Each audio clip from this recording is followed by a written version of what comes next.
Created in 1948 by the animation team of Jay Ward and Alex Anderson, Dudley Do-Right made his first official appearance on The Rocky and Bullwinkle Show in 1961.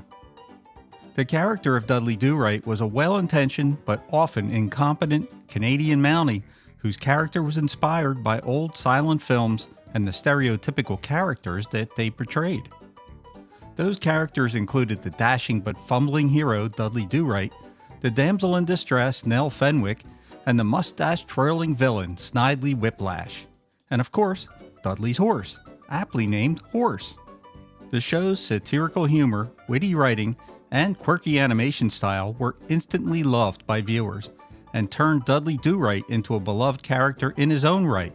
No pun intended. The Rocky and Bullwinkle Show, which was known by several different names, debuted in 1959 as The Adventures of Rocky and Bullwinkle and Friends, and it was an immediate hit with children and parents alike. The jokes were often double entendre, going right over the heads of the kids.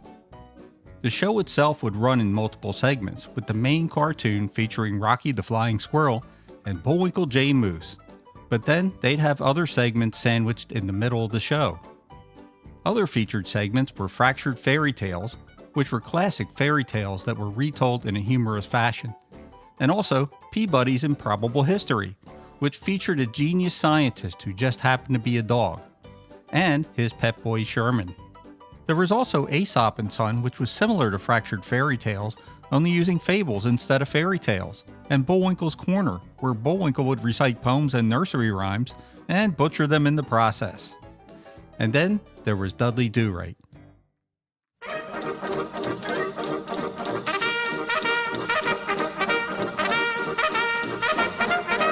A parody of old-time silent film melodramas, using tropes like a single piano as background music and title cards with printed text. The very first Dudley Do-Right segment was titled The Disloyal Canadians and was the first aired in The Adventures of Rocky and Bullwinkle and Friends, Season 1, Episode 11. In it, Snidely Whiplash is smuggling furs across the U.S.-Canadian border, helped by his musical band, Guy Whiplash, and his disloyal Canadians. Unfortunately, his music was very bad. Of course it's bad. Not only are my boys tone deaf, but their instruments are filled with stolen furs. Dudley is instructed to infiltrate the band to expose their crimes and bring them to justice. Snidely Whiplash is attempting to smuggle furs over the border into the United States. I shall need an undercover man to join him and expose his evil plan. In the second segment of Dudley Do-Right, the character of Stokey the Bear is introduced as a parody of the popular Smokey the Bear, which was a mascot for the U.S. Forest Service in their fire prevention campaign.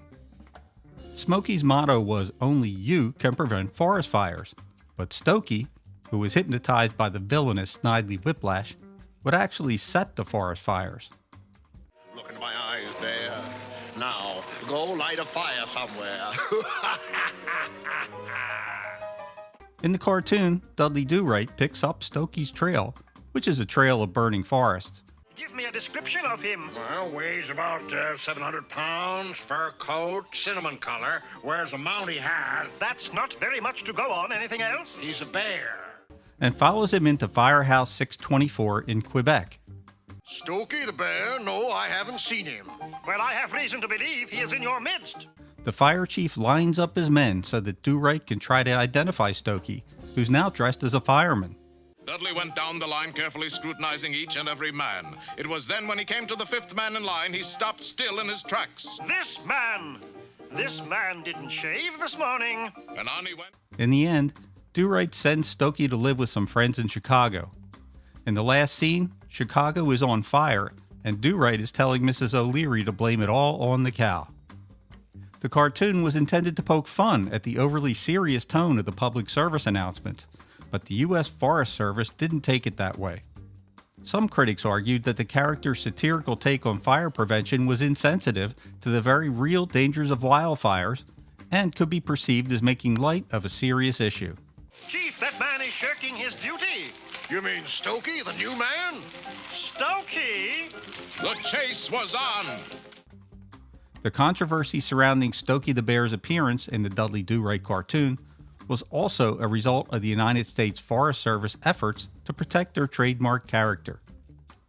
The agency had previously taken legal action against other unauthorized uses of the Smokey the Bear character, and the appearance of a parody of Smokey in a popular cartoon was seen as a potential infringement of their trademark. While the Forest Service had not taken legal action against the cartoon at the time, there was a fear that this could change in the future. In response to the Forest Service complaint, J. Ward Productions removed Stokey the Bear from future episodes of the Dudley Do-Right cartoon.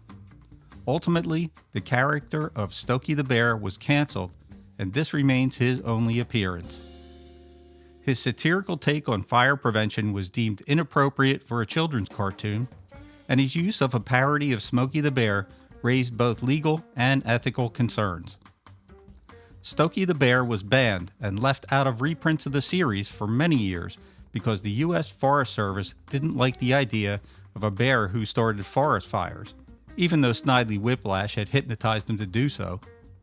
The Stokey the Bear segment wasn't seen again until 2005 when Sony Wonder and Classic Media released it on home video. Despite his only one appearance, the Stokey the Bear episode of the Dudley Do-Right cartoon remains a cult classic and a part of American pop culture history. The humor and irony that surrounded the character's appearance in the show only adds to its legacy.